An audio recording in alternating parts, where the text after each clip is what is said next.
मैं Arun Sharma, maths faculty. इस video में आपको डबल इंटीग्रेशन के एक topic change of order of integration को हम डिस्कस करेंगे, जिसे हिंदी में समाकलन का क्रम परिवर्तन कहते हैं। समाकलन का क्रम परिवर्तन का सीधा सा मतलब यही है कि यदि आप अगर यहाँ देखें लेफ़्ट साइड में कि अगर लिमिट पहले y के रेस्पेक्ट अगर हमारे पास इंटीग्रेट है और बाद में x के रेस्पेक्ट है, तो ऑर्डर चेंज होने पर पहले x के लिए होगा और फिर बाद में y के लिए। जहाँ आपके पास पहले dx dy था वो चेंज होके dy dx हो जाएगा। इसी प्रकार अगर आपके पास पहले x के लिए इंटीग्रेट होता और बाद में y के लिए, तो यहाँ पर आपके पास क्या dy dx रहता, वो यहाँ पर चेंज हो जाता।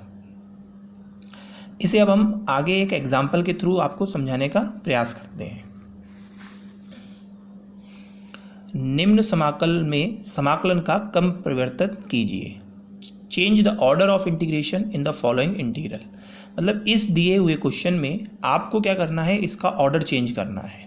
मतलब जहाँ y की लिमिट है वहाँ x किया जाए, जहाँ x की है वहाँ पे y किया जाए और ये चेंज हो जाए dx dy, वही आपका ऑर्डर ऑफ इंटीग्रेशन हो जाएगा। अब आप देखते हैं कि दिए हुए समाकलन की सीमाएं, ये जो सीमाएं हैं इनकी सहायता से हमें रीज़न प्राप्त करना है और उसी रीजन्स की सहायता से हमें ऑर्डर चेंज करना है। तो हम देखें दिए हुए समाकलन की सीमाएं, लिमिट्स ऑफ गिवन इंटीग्रल। इस इंटीग्रल की ये लिमिट है, तो ये लिमिट है y की। y क्योंकि इन टर्म ऑफ x में है तो ये किसकी लिमिट होगी, y की।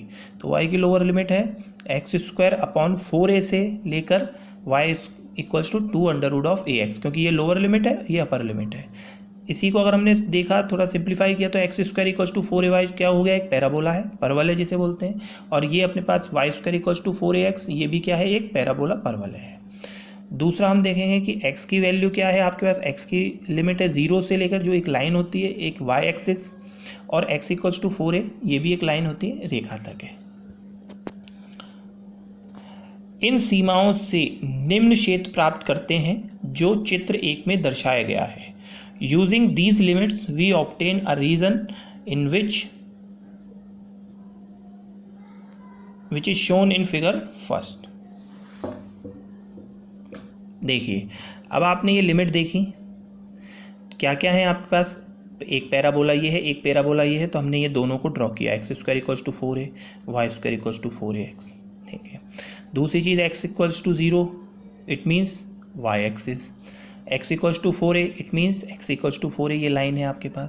यहाँ पर हमने एक ये इंटरसेक्टिंग पॉइंट ले लिया है जो है 4a है, और फिर हमने इसको ड्रॉ किया। तो ड्रॉ करके देखा तो हमारे पास ये रीज़न ही आ रहा है। रीज़न आप बाउंडेड ये भी दिख रहा होगा आपको एक, तो ये नहीं कर दें आपको। ये ही क्यों है, क्योंकि आप देखें कि y की वैल्यू कहाँ से कहाँ तक जा रही है, और वो इसी में यहाँ से अगर आप देखें तो y यहाँ पर क्या है आपके पास, y अगर इससे निकाले तो x²/4a वही है अपने पास दिए हुए क्वेश्चन में, और यहाँ तक जाता है तो वहाँ से y कैसे निकलेगा, स्क्वायर लेंगे तो ये पे 2√(ax) हो गया। तो मतलब ये वो रीज़न है जिसे हमें बताया गया है दिए हुए क्वेश्चन में। और यहाँ पर अगर हम देखें तो ये y के पैरेलल हमने स्ट्रिप डाली है, तो इसकी कांस्टेंट जो लिमिट आएगी वो x की आएगी, तो वो कहाँ पर x एक्सिस पे देखिए, तो कहाँ से कहाँ तक है, x की वैल्यू 0 से लेकर 4a तक। तो हमें ये रीज़न हमें मिल गया है। अब क्रम परिवर्तित करने के लिए फॉर ऑर्डर चेंज, अब ऑर्डर चेंज करने के रीज़न तो वही रहना है ना, रीज़न हमने वही उसी डायग्राम को एक बार फिर दोबारा बनाया। यहाँ पर अपने पास किसकी लिमिट थी, हमारे पास y की पहले थी, तो हमने क्या किया था, y के पैरेलल स्ट्रिप डाली थी। अब हमें ऑर्डर चेंज करना है तो हमने क्या किया, x एक्सिस के पैरेलल स्ट्रिप डाल ली। तो अब x एक्सिस के पैरेलल देखोगे तो आपका x का स्टार्टिंग पॉइंट ये और एंडिंग है, तो मतलब ये लोअर और ये क्या हो गया, अपर। तो ये कहाँ से स्टार्ट हुआ है, आप देख सकते हैं ये किस पैराबोला पर है, y²= 4ax, और यहाँ से आप x क्या निकालेंगे, x क्या हो जाएगा, y²/4a, और ये कहाँ तक जा रहा है, x²= 4ay तक जा रहा है। तो वहाँ से आप अगर x निकालेंगे तो क्या हो जाएगा, 2√(ay), ये आपके पास हो गया। सिमिलरली आपके पास अगर देखेंगे पहले की तरह कि भाई अगर आप पैरेलल टू किसके है, y एक्सिस है, तो कांस्टेंट लिमिट किधर होगी, y एक्सिस पर, तो वो आप इधर से आपने ये पॉइंट ड्रॉ किया और ये है ओरिजिन, तो 0 से क्या हुआ 4a तक, तो y की वैल्यू क्या हो गई 0 से लेकर 4a तक। तो ये अब हमारे पास नई लिमिट्स आई हैं। तो इनके द्वारा अगर आप देखें तो अपने पास जो इंटीग्रल फाइनल जो इंटीग्रल आएगा वो यही आएगा। पहले अपन लिखेंगे वेरिएबल लिमिट, तो x की लिमिट लोअर यहाँ से स्टार्ट हुई है और अपर तक यहाँ तक गई है, y की लिमिट 0 से 4a तक है, फंक्शन कुछ है नहीं तो फंक्शन तो fx y है, जहाँ dx dy था उनको पलट दिया और dy dx कर दिया, तो ये हमारे पास क्या हो गया है, आंसर हो गया है। अब हम एक क्वेश्चन और करेंगे जिसमें हम इस फंक्शन को भी लेंगे और उसे भी हम सॉल्व करना बताएंगे।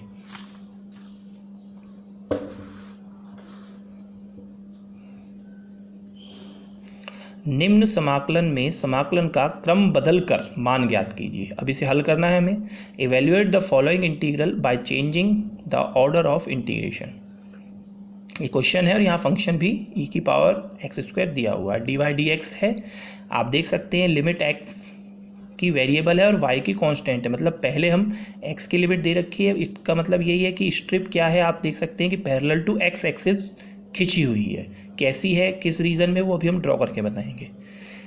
दिए हुए समाकलन की सीमाएं, जो ये सीमाएं हैं वो क्या क्या है, x = y एक लाइन, x = 1 भी एक लाइन, y = 0 x एक्सिस और y = 1 भी एक लाइन है।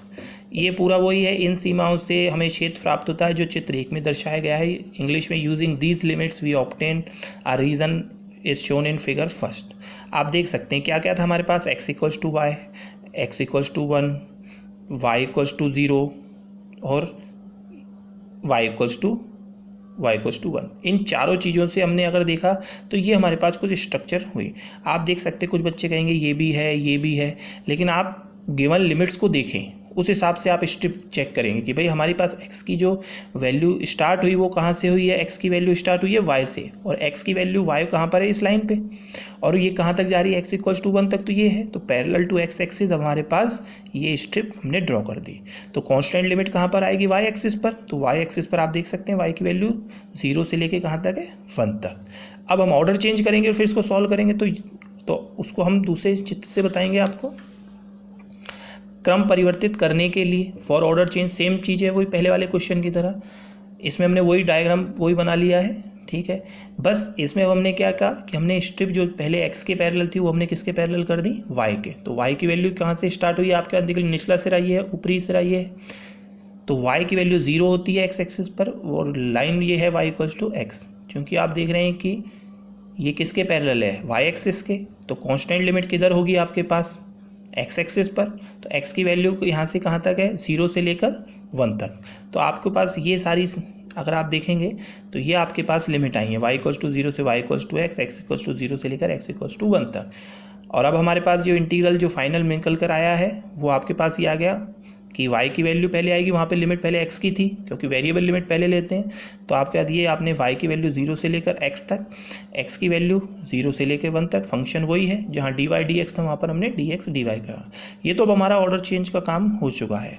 अब जिन बच्चों को डबल इंटीग्रेशन में भी थोड़ी दिक्कत है, तो अब यहाँ से आपके सिर्फ डबल इंटीग्रेशन स्टार्ट होगा, तो आप वो भी सीख सकते हैं। तो पहले तो आप यहाँ पर देखेंगे किसकी लिमिट है, ये वेरिएबल किसकी है, y की। तो पहले हमारा इंटीग्रेशन किसके रिस्पेक्ट होगा, y के रिस्पेक्ट। तो ये तो x का फंक्शन है, इसको हमने बाहर करा और हमने यहाँ पे integration with respect to x और dy को हमने यहाँ लिख लिया।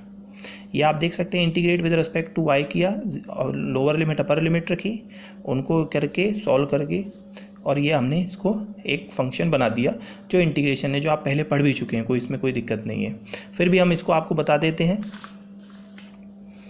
कि फाइनल अब हमारे पास आया x e⁻x² dx। तो आपने x² को t मान लिया, x dx 1/2 dt हो गए। लिमिट हमने देखी तो x = 0 था, t 0 आया, x = 1 है तो t भी 1 आया।